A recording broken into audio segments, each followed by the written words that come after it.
teman-teman, selamat pagi. Sebelum kita mulai renungan pada pagi hari ini, mari kita bersatu di dalam doa. Tuhan Yesus, terima kasih atas berkat-Mu pada pagi hari ini, sehingga kami anak-anak-Mu bisa bangun pada pagi hari ini dengan keadaan tubuh yang sehat. Tuhan, sebentar lagi kami akan mendengarkan sedikit dari firman-Mu. Berkati hamba-Mu ini yang akan menyampaikan firman. Di dalam nama Tuhan Yesus, haleluya, amin. Tema renungan pada pagi hari ini yaitu menuju kedewasaan rohani yang diambil dari kitab Ibrani 5 ayat 12 dan 1 Korintus 13 ayat 11. Begini bunyinya, Ibrani 5 ayat 12. Sebab sekalipun kamu ditinjau dari sudut waktu, sudah seharusnya menjadi pengajar. Kamu masih perlu lagi diajarkan asas-asas pokok dari penyataan Allah, dan kamu masih memerlukan susu, bukan makanan keras. 1 Korintus 13 ayat 11. Ketika aku anak-anak, aku berkata-kata seperti anak-anak.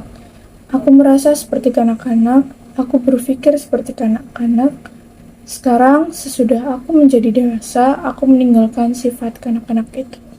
Menjadi dewasa tidak terjadi secara otomatis, namun memerlukan proses dan waktu. Dalam proses tersebut, kita mungkin harus melewati berbagai tahap. Sama seperti seorang anak, untuk mencapai dewasa, ia harus melewati beberapa masa, seperti masa bayi, masa anak-anak, masa remaja, masa pemuda, dan dewasa. Kita boleh berpuluh tahun menjadi orang percaya, namun tetap tidak menjamin bahwa kita telah dewasa secara rohani dalam Kristus. Itu sebabnya mungkin kita pernah mendengar istilah Kristen bonsai. Pohon bonsai adalah pohon yang umurnya sudah berpuluh-puluh tahun, namun tetap saja pendek dan kerdil. Lalu bagaimana sesungguhnya jika kerohanian kita hendak bertumbuh? Pertama, perlu komitmen untuk bertumbuh. Tadi kita telah mengatakan bahwa bertumbuh dewasa tidak terjadi secara otomatis, namun perlu komitmen. Dan komitmen harus dengan sengaja dilakukan dan dipraktekkan. Kita jangan pernah berpikir ketika kita datang ke gereja dan kita memberikan persembahan yang cukup, itu sudah cukup untuk modal kita bertumbuh dalam Kristus. Mengapa? Karena hidup orang percaya bukan tentang mendengar, tetapi ia juga harus taat dan mempraktekkan apa yang ia dengar. Kita tidak jarang menemukan orang-orang yang sudah mengerti tentang Alkitab, namun hidupnya tetap saja berantakan. Gosip tetap saja berlangsung, omong kotor tetap diucapkan, dendam tetap ada di dalam hatinya, dan tidak ada pengampunan. Semua ini dapat terjadi karena tidak adanya komitmen di dalam diri orang tersebut. Kita tidak jarang menemukan para pedagang yang tidak jujur. Contohnya, seperti kita membeli durian. Ketika kita minta testernya, itu rasanya itu sangat manis, enak gitu. Tapi ketika kita sudah membeli banyak, satu bal itu karung, itu pasti rasanya tuh ada yang busuk, ada yang asam, dan sama seperti kekristenan itu juga seperti itu. Pada saat kita bertemu pada orang di persekutuan atau di gereja, pada saat pertama kali kenal, orang yang sangat baik, sangat ramah. Namun ketika sudah lama kenal atau sudah dekat, kelihatan sifat aslinya atau sifat pelangnya. Jadi tidak ada gunanya segudang teori kalau di dalam diri kita itu nggak ada komitmen untuk bertumbuh. Maka kita akan menjadi sama seperti orang luar, dan kita sebut orang itu orang Kristen bonsai. Kepalanya boleh besar, penuh dengan segudang ilmu, namun hatinya kecil dan kerdil. Yang kedua, perlu adanya pembaharuan hidup yang nyata. Kita perlu ingat bahwa terlalu sering orang percaya sendiri menjadi penghalang utama bagi orang baru untuk menjadi percaya, bukan orang luar. Mengapa? Karena si orang percaya tersebut tidak melakukan pembaharuan dalam dirinya. Alkitab mungkin sudah berulang kali ia baca, bahkan ada puluhan ayat yang hafal di luar kepala. Ia juga memiliki Alkitab lebih dari satu, seperti di meja kerjanya, di meja belajarnya, di meja tamu, bahkan di mobil, dan bahkan di kantongnya. Namun, semua ini tidak menjamin kerohaniannya bertambah dewasa, karena ia tidak pernah membiarkan dirinya diperbaharui oleh firman Tuhan itu. Jika semuanya berjalan lancar, ia mengucapkan puji Tuhan. Namun, jika